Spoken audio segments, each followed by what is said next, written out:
Ndị be anyị kedunu kekunu metata unaputakwa ọfụma. Anyị abịagokwa ọzọ from the center of the capital city of Abuja to bring you yet another engaging, interesting and impactful interview. Tata anọrọ m sọsọ m, onwe ezigbo odogwu unu anọkwa na studio kita. Mana before ngwu na onye ọ bụ, onwe ife ndị be anyị na-eme na-atọchi m ntị. Ịma na a na-asị na ndị Igbo na anyị na-ebi nwa ebe ọbụla nwere ebe ị ga-eje tinye isi ịma mfe onye be anyị ka ọ nọ na-emekwa n'ọfụma, mana ọ nwe ofu ezigbo ihe anyị na-eme na-atọ m ụtọ bụ na ebe ọbụla anyị fili onwe anyị na-arị anya ya chọta ụmụ nwanne anyị abịakọta ọnụ fọmụ ife ndị oyibo na-akpọ gịnị association. Anyị nwee ofu nzukọ ebe anyị na-abịa na-akpa nkata na-elikọ nri anyị, ma ndị bi na Naịjirịa ebe a ma ndị bikwanụ n'obodo oyibo. O nwere ebe ị ga-afụ ndị Igbo anyị enwero ofu association na-achịkọta anyị. And today onye mụ na ya nọ bụ onye na-achịkọta one of such associations na Abuja ebe a. Nna nnọọ o keka ime ọ dị mma arụghị maka nnọọ ịbatara na o nwere ka isiri na-egbu kịtata keka imekwanụ ndị be gị kwanụ ngwa ka igwe anyị afa gị onye ebe ka ị bụ ma gwakwa anyị ihe ị na-alụ. afa mbụ Raymond Udonsi Nkata, nwe onye ama ekpu Ọhafịa na Abia steeti. Mmadụ ya n'ụlọ about ndị Ọhafịa, so nwe onye Ọhafịa nọ na Abuja ebe a. Mbụ a travel consultant, nnegokwa afịa na Abuja ebe a. Nwe chairman of an association ndị Igbo anyị na Abuja ebe a, and also a chairman of a community na Akaro na Abuja ebe a. Ikwugokwu ọfụma daalụ sọ. Ndewo. Ebe anyị nọkịta obi masị m n'ini ya maka nkata iche kpakịta achọrọ m ịma ihe kpata o ji adị mkpa ka anyị na-enwe ya bụ association, na-enwe ya bụ nzukọ ndị Igbo na-adị enwebe ma ha fụ onwe ha na obodo na-abụrụ nke anyị. Ka mee o ji dị mkpa ịma si ebe nwa ji pụta wụọ Ọhafịa, ọ dị ha na-akpọ age grade na Ọhafịa. Most of the development anyị nwere na Ọhafịa bụ by communal effort. Okay. And it has immediately after the civil war. Ha bịa hụ that ndị Igbo bịa dispersed, most especially from ebe ha nwasị. Ha bịa dispersed. So ma infrastructural deficit n'ebe anyị bịa na-asị ka otu anyị ga-eji na-eme ha ime reconstruct ana anyị, since ndị ọchịchị ha na-achọ ịbịa mee develop ana anyị wa n'Igbo. Ndị mmadụ bịa na-asị ka otu ha ga-eji eme ha. O ebe ha bịa na-asị ndị Igbo anyị malite na-asị imezie or ime reconstruct ebe anyị. Ha ga-like na afọmụzie associations or like town unions. Ịpụta na Abuja kịta ị ga-ahụ Ọhafịa Progressive Union, Ụmụahịa Progressive Union, Ibeku Progressive Union, Abreba Progressive Union. Ndị a ha nọcha na different states. Ha na-eme develop, na-emekọrị ego, na-esendizie back to ebe ha si ime develop ebe ha sicha. So ọ ebe anyị bịa na-ahụ that association a nzukọ a ga-adịrị anyị mkpa karịa onye ọbụla na-eme independently, because ị ga-ama that communal effort na-enye more result than individual effort. So all ebe this spirit for communal development, nzukọ associations ji bịa dịrị anyị very very important. Ihe nke anyị kwụ ọtọchi m ntị maka nwere ihe na-atọ m karịa na ndị mmadụ na-agbakọta na-emeki sure na ndị be anyị ihe na-agala anyị ọfụma na ndịda, maka ọ bụrụ sọsọ ebe a imago ọ dịkwa mana anyị na ebe a na-alụ ọlụ na-emepụta ihe, mana to hear that we're sending funds back to develop our people back home gives my heart great joy. Unu ọfụma. Mana achọrọ m ịma, apart from that, wepụ nke ahụ, onwe ihe ọzọ ịbụ memba this nzukọ na-elite na ịbụ memba? Very well. Ịbụ a member of nzukọ a dị very, very beneficial. Very beneficial both to Genwa and to the society isi. Na nzukọ mụawụ a member na Abuja ebe a anyị na-akpọ Nwanne Amaka. Nwanne Amaka Nwanne Amaka onye ahala nwanne ya. Anyị bịa ebe anyị bi, anyị bịa hụ that anyị nwecha ndị ọzọ, ndị esiche eme ndị ọzọ, ebe ndị ofe, ndị ugwu. Anyị bịa sị ebe ahụ anyị dị the majority, anyị ma na otu ndị Igbo anyị ebe ọbụla anyị zụ ụka ụta anyị eme ọfụma na-eme develop communities. So anyị bịa lee anya si ọ ga-akara anyị mma si anyị ga-enwe nzukọ nke anyị apart from the general community association. Anyị ga-enwe nzukọ nke anyị ga-eji na-ekwu ihe gbasa ndị Igbo anyị. One of the benefits were that mmadụ nwụọ onyinye onye ahụ the association takes care of, like ụta ọ dị onye ka nwụọ recently anyị ka na-atụ ego, anyị dị over 300, anyị na-atụ 25,000 each. Igbe onye ahụ ha ga-eji eli onye ahụ anyị ga-ego igbe ahụ. Wake keep bịa na wake keep ndị Igbo anyị. Nwunye m awụrọ nwunye m onye ofe. Mgbe ọ dị onye nwụọ na community anyị, anyị gaa na wake keep. The very first time nwunye m hụ ọ dịka otu anyị na-eji eme wake keep, the thing tọka nwunye m tọọ ya. So one of the benefits, see a direct member of the association, direct family member, or maybe nwa onye aha, mma onye aha, or papa onye aha, nwe ihe ọbụla ha na-eme, anyị na-edi involve tọọ ego nye onye aha.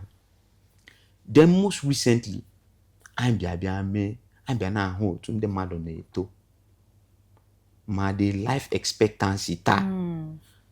Anyị bịa na-ahụ sị anyị bịa mee life insurance. Ịtụcha ego awụrụ the major thing. After ịtụcha ego ụmụaka ndị a ga-arapụkwanụ. So anyị bịa sị anyị mee life insurance. So kịta like onye anwụ, apart from ego anyị ga-atụ, the insurance company ọ dị ego insurance company ahụ ga-akwụ, because onye a na-akwụ premium. So ọ dị ego insurance company a ga-akwụrịrị family onye a, just maka si onye a bụ a member of this association. So this is just one of the other benefits. Ọ bịa ọchịchị community generally, before anyị aga for ihe ọbụla gbasa community, anyị ga-enwe ndị ugwu, nwe ndị ofe, nwecha anyị na-aga na nzukọ nke anyị ga kwuo ka onye anyị ga-eme sponsor, ka onye anyị ga-achọ ọrụ leader community. Anyị ga for election or anyị ga for ihe anyị na-ekwu with one voice. Ọ na community association na nzukọ a ebe ahụla m anyị na-enwekọrị total agreement before anyị aga for use a case study bụ nke m. Mgbe ha kpọọ m on the community si ha ga-achọ nkata bịa wụrụ ha onye isi ha. So and ndị nọcha na community a, ndị nọcha na nzukọ a, nwa wụ one of the most youngest amongst them, but ị ga-ahụ leadership traits. So I nwere 3 generals na community, 2 serving and 1 retired. Ha bịa kpọọ m si ha ga-achọ bịa wụrụ community chairman, ime redeem the image of ndị ebe anyị na community. Mgbe ahụ nọ na agba because mama so na village at that period. Just about a week or two before nini ahụ abịa mee election. Mgbe anyị ga for election bịa hụ that ndị Igbo ju ebe ahụ ma ndị ọzọ. Mgbe anyị bịa na-atụ ha malite na-atụ vote mụnwa nwe about 140 something. Onye so m na-azọ nwe about 12 or 13 votes. Mgbe kpọgodogwu na mbido isi nkata amụkọm ihe na-ekwu. So otu nji bịa hụrụ communities chairman. So ị ga-ahụ one of the benefits wo ihe ọbụla nkwu na community ahụ as long as anyị ekwuola ihe ahụ within us as nwanna Amaka, within us as nzukọ ahụ o ihe ga-eme. Another incident wo anyị nwekwa onye ebe anyị may misbehave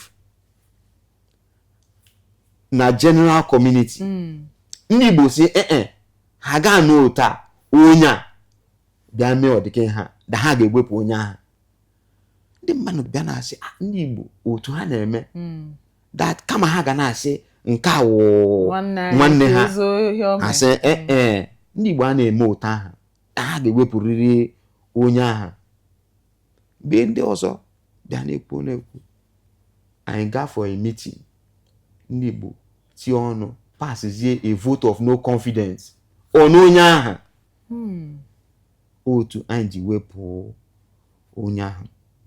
But in the course of it anyị mere ostracize onye ahụ. Ọ ka bụkwa nwanne onye ahụ ka wụọ nwanne anyị. Anyị mere ostracize onye ahụ maka omume onye ahụ. Anyị mere ostracize onye ahụ. So ihe wọcha benefit of ịwụrụ a member of nzukọ ndị Igbo. So ịmakwa na in life na ndụ anyị na-ebi in general anything nwee ezigbo ihe ịtụgharịkwa ya ọ na-ada enwerekwa ihe na-adịrọ mma. Sure. So ya ka ntị ka njọ n'ịchịkọta nzukọ a, kedu ihe bụ like challenges na-face? Because ịma ngwa m na mgbe niile ka the journey na dị smooth, mgbe niile ka mmadụ niile na ịmaga ife na-adaba, everybody na-elikọ na amịkọ, ọ bụrụ mgbe niile. So ka ịkọwalụ m some instances ebe ife bịa fiatụ arụ ọbịa dịkwa ka. One of the challenges mụ abịa hụ echi ndị Igbo. Ndị Igbo dị republican in nature. Ndị Igbo dị opinionated. Ịghọtago? Ndị Igbo dị opinionated. Ị ga-asị maka sị ha ekwuchago ha ga-akpọkwa gị gwakwa gị sị lee ihe ha nwa jikwa na. That's one of the ichi ndị Igbo adịrọ easy. Ọ dịrọ mfe ichi ndị Igbo. You must be very accommodating, open, as transparent as possible. Ichi ndị Igbo as transparent as possible. Ọ dị ihe ị ga-achọ ime onye Igbo emebe ya. Ọ dị wayo ị ga-achọ ime that ọmarọ ya. So in the course of that ị ga-ahụ nụ one of the things, despite the challenges, ndị Igbo dị highly appreciative. Ha hụ that onye a na-emezi ọfụma. Ndị Igbo dị highly appreciative. Despite that, ụfọdụ ịma ọwụrọ the same mother much anyị. So even na family ụta ị ga-ahụkwa decent. So just otu ndị kwuo that ndị Igbo dị opinionated. Ihe ọbụla ha jụọ ajụjụ, ndị Igbo, onye Igbo ịnọ na nzukọ ụta, onye Igbo ekulie ọtọ jụọ ajụjụ ga-eme gị rattled. Ị ga-asị onye a nwekwanụ nwanne m, but ọwụ onye ihe ọ na-ele pulizie gị down. No, that's not the intent. Gwa gị that there are people nọ na-eme gị check so that you don't derail. But ọ bụrụ ndị ọzọ mụ na ha na-emekọrọ ihe, ndị ọzọ anyị tocha with, nwere those kind of once wo yi onye aha iwu go yi onye aha you understand otu onye Igbo a na-emesi maka si wo ya ọ ga-ajụ gị ajụjụ suppose ịjụ gị ọ sị ha tụ ego si legodi project ha chọrọ ime then ha ga-ajụ gị ajụjụ about how project ahụ ga-aga asị and ezigbo ihe because accountability is a big part of the success of anything. Sure. Yes, so that's a very good trait. Yes, I like that. So ezigbo ihe ka Igbo. So amam na imago na mbido isi nkata anyị na-akpa kịta ikwu m na Igbo associations nzukọ ndị Igbo bụ ihe a na-afụ ebe a nke na-ekwu maka kịta nọ na Abuja ịgbadakwa na ndịda be anyị enwekwa association ibulukwa plane tipu jee obodo oyibo association ka dịkwa ka ihe ọ dị gị ka onye bụ the driving force ka bụ that thing na ka na-akwado anyị na-emenya bụ association jidie as of onye jidie as something very very important ka ihe ọ dị gị ka onye bụ the cause, the reason behind that. Ịma ndị Igbo hụ onwe ha anya rapụ ihe ha na-ekwu na the general maka ihe gbasa politics ndị Igbo hụ onwe ha anya nwe onye Ọhafịa mụ na onye Anambra onye Enugu onye Abakaliki anyị hụcha onwe anyị anya rapụ ihe politics na-ekwu ndị Igbo anyị hụ onwe anyị anya and ọ dịcha so many things na-eweta anyị together. Nri anyị dị ofunu nri anyị wụ ofu and one of the things was that ndị Igbo na-abịa na-eme nzukọ wụ primarily for development back home. Primarily for development back home. Pride anyị was that Nandida development in Nandida. Ma onye nọ Texas, ma onye nọ Houston, ma onye nọ New York, ma ndị nọ Canada. Imo Canada na-ewi kịta. Ma ndị ka bata na Canada. Ha enweela Igbo association. Their driving force was that ha ga-enwe achievement back home na ndịda or just internationally na-achị back to ndịda. Imagine that onye Igbo nwa abroad ha na-ebulata ụzọ ahụ ka ihe iche eme ya. Ndị Igbo anya na-alike ịrapụ ozu abroad ịzụcha ụmụaka ịgbalị mecha achieve your pride usually as onye Igbo bụ ndịda aha and that communal spirit otu amụma nọ ebe ha mụọ na ndịda but ebe ha mụọ pa mụọ nne o ruo 15th of December 15th everybody heti anyị na moto anyị ala n'ala Igbo anyị enogide n'ala Igbo sie 15th ahụ ruo 2nd of January o ruo 2nd anyị alawa back to base anyị ọbịa ihe a abịa mee that even ota mụ abịa to na-amụ ụmụaka nke m o ruo December taa ụna ọ bịara ije ụna ịghọtago ụta anyị nọ ihe awụ September anyị na-eme plan for December ozugbo ije dị anyị n'ụkwụ anyị galarịrị ebe anyị ndị mmadụ gasị ka ihe dị ebe ahụ ka ihe dị ha bịa hụ ihe dị ebe ahụ otu ebe ahụ wee ebe ọ dị.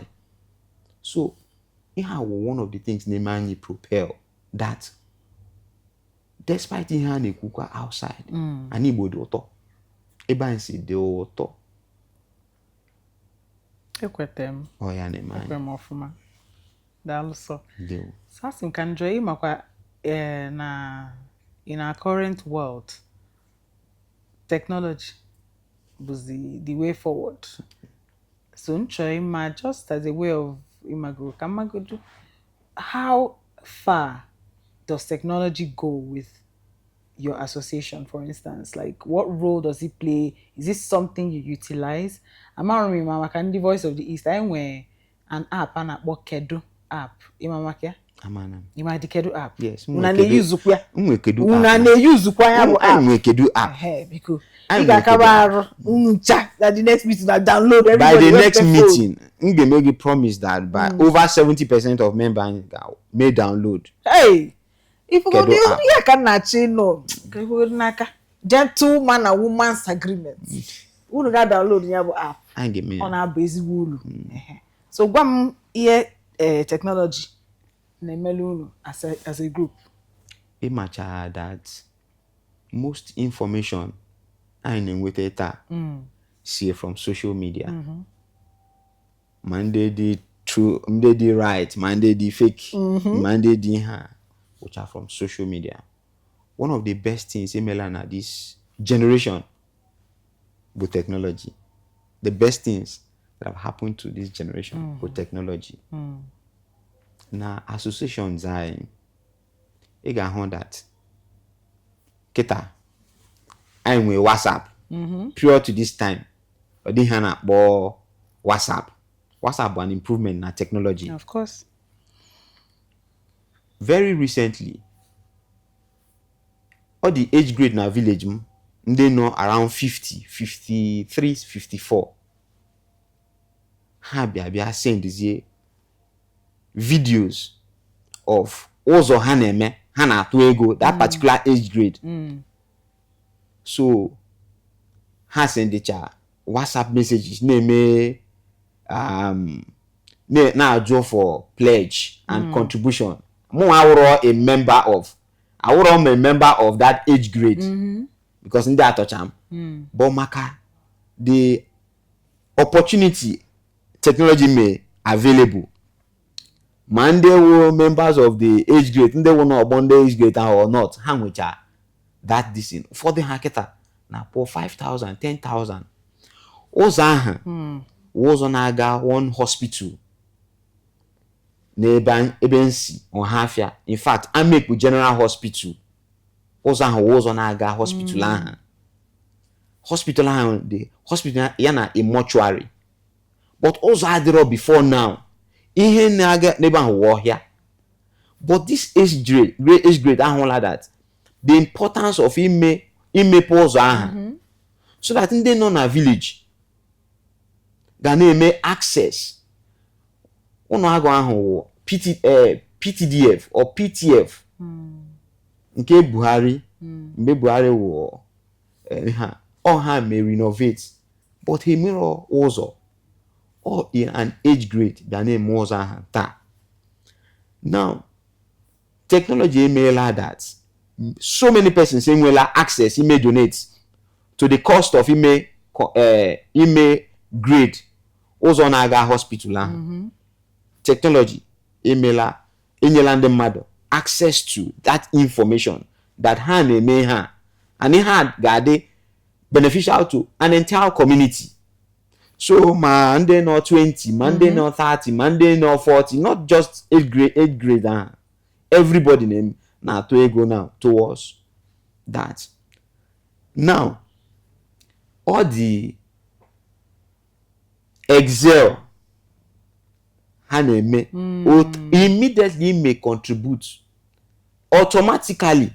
It's uploaded on Excel sheet. Amamo Otuhaji made that decision.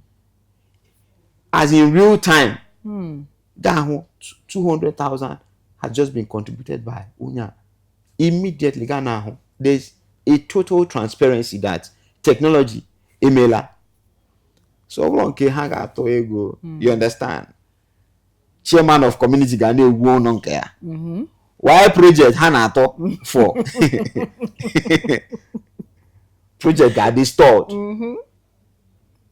The openness, technology emailer for openness. Technology sincerely emailer for openness and transparency.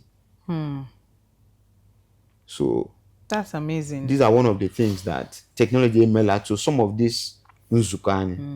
By the time we download that our app, Yes. this our Kedu app, the ha na make it for more transformation. So ke ka mesi we emen ma gwa my producer ma jukwa go. Yes. Ihe gwa m ni ga download. I'm mecha kita. Me gwa follow up. I'm mecha kita m ga-eme download, m ga-eme na nzukọ anyị platform nzukọ anyị. I know more than 1,000. I know more than 1,000. Okay. Na platform anyị. Anyị na-eme contribute ego kita for ihe ngwa gị si mmadụ. But m ga drop ya. Okay. Say ezigbo mad ka ebo ama m n'ibe ezigbo mad ama m dalu so ndewo. So as a travel consultant, actually based on your own experience, can I just go back to maka olu na alu? Yes. Outside of the nzuko. As olu na alu as a travel consultant, ndị ba ya na anapụkwa na emekwa travel ofuma. Ndị Igbo anyị na-eme travel. The industry mụ anọ on the Igbo ji the industry. The industry mụ anọ kịta on the Igbo ji the industry. But ime answer question gị si ndị Igbo anyị na-eme ịma FDI from ndị Igbo anyị into this country, foreign direct investment dị huge on the Igbo anyị maka ihe anyị kwuo the other time about development on the Igbo ha nọ ya obodo oyibo, importers and exporters, my brothers and sisters. Ọ dị nwanne m nwoke nọ na UK, a doctor, nwunye ya ka rapụ ana nazie ha na-agba so that ha agazie America, but naanị ihe ọ na-aga kemgbe ọ na-ekwu wu business. Asị o mechagwa ihe gbasa ego na akwa nkuzi n'ụlọ akwụkwọ kịta na ihe ịtụbata ihe ntụbata ka eji mara anyị. Import and export. That is it. I love it. So ndị Igbo anyị nọ anyị dị rounded. Na ma ndị na-eme travel kịta ndị Igbo anyị na-eme ha na-eme ọfụma. So asị m ka njọ gị otu a si n'ọlụ kịta ịma m nwa nna like we dị transparent na-ekwu nke bụ eziokwu. Eziokwu nchikwu kịta bụ na nwa nwekwa association nwa so mana otu isi wee kọwalụ m ya kịta ọbịa na-emetụzi m n'obi ka m join ya. So nwa onye dị ka m kịta na-ege ntị si bịa ihe association nke anụ nwa ọ magbukwa onwe kedu ka m esi wee mekwa anya, how do I go about it? Ama ebe m ebido ka m esi wee ịma before now or before our generation, maybe generation ndị mpa anyị ịma ha ga-asị onye ahụ ga na meeting nwụọ mmanya ha etire ya ihe onye ahụ nwụọ. Eziokwu ọ nwego onye mma nwụdo otu ahụ. So that particular way ihe bịa na-eme ndị Igbo anyị ndị nọcha outside before now egwu a na-atụzi ha ime join ezie nzukọ association and all that, but kịta it's not about that. Each join it as the benefits may outweigh the disadvantages. The benefits you can take that to the bank. The benefit of nzukọ ndị Igbo amakwa m nke ndị ọzọ, the benefit nzukọ ndị Igbo may outweigh the disadvantages. Just to anje gwa gị ịma that even n'ime ahịa na the marketplace ndị Igbo ga nwekwa nzukọ. Of course. Amam. Ihe otu mmadụ chọrọ ịnụ nwaanyị ha na-atụrịrị ya ego ọ ga-eji emewuru start up a business wee ha ga-atụ ya. So bro so si kwado di. Ọ bụ na na-ekwado the marriage. Ọ dịkwa mma. Anyị na-eme ọ bụrụ ịkwado anyị na-ahụ nụ na ebe ha ga-anọ ụta even mgbe ụfọdụ ụta maybe na social media ị ga-emela stumble on video na alaba ebe ha na-erezi ego set up somebody ọ gaghị mere settle ha na-atọ tụọ 10 million naira 10 million ụmụazị ụmụka anọcha na street n'ime ahịa ha tụọ 10 million ọ gaghị ga-eme no settle 10 million o mezie rent shop you nye gị maybe 500,000 nye gị credit line ga na-abịa na ebe ya na-ego ahịa but ha know ta tụọ ezigbo ego ọ naanị ndị Igbo na-emekọrọ dịka ha so ịchọ join ihe ga jụọ ha but before ga jụọ ha may attend with an open mind. Okay. May attend with an open mind without prejudice of ihe nọ before that ha ga-egbu onye a ha na-agaghị anwụ mụnwa na amanwụ mmanya ọkwa na amanwụ but does not mean that aga m associate with ndị na-anwụ ndị associate with them. So m just mfo ebe a na-eme ya bụ nzukọ ndị ebe unu ebe ibi association ndị Igbo ga-ebe aha n'ọdụ otu ha na-eji eme ịma that ọ dị mgbe maka this prejudice of ihe ha menya ịghọtago ndị ebe anyị nọ na Abuja ebe a meeting anyị ana m aga before now but mbọsị mbịa aga during the end of year it was as if everybody be a pastor ịhụ otu ha na-ekpe ekpere ma ndị ga-aga December na-ekpere ha sị ọ ga-adịrị ha mma na-ekpe ihe nwa bịa na-anọ na-asị ha m ga-aga join tụọrọ ha mgbe m tụrụ ha bịa jụọ m sị kemgbe m ji bịa Abuja mụ ngwacha ha si lee mgbe asị oke m ga-akwụ nke a but ma na ego a asị ị ga-akwụ 100 naira ha ị ga-akwụ 200 or just a burden of responsibility. See, yes, of course, because me to ego aha you know feel that most associations now then with all those fees, levies, and 500 100 naira can di normal okay nkata ikpa o metita m ofuma me akabaru je tinye isi no ofu di anyị ka na akapụta one or two ezekum. Thank you so much. Daalụ nne kisi ebe atata wee nọnyela anyị gwa anyị ezigbo okwu maka nzukọ na ihe gbasara ya nke o si medikwa na mkpa ka ọ ga-esi benefit anyị asị ndị Igbo. Daalụ so. Ndewo. Mana before pụọ biko onwe ife anyị na-eme ndị be anyị niile bi ebe anụ a before naba ike na anyị ọfụma ma anyị obi adị anyị ma tụọ anyị afa yọta kene anyị ka ọzọ idikwa ka ọzọ ụzọ malicha okpu anyị bịa gburukwuo so you get to know ya fa bife pụba ngwan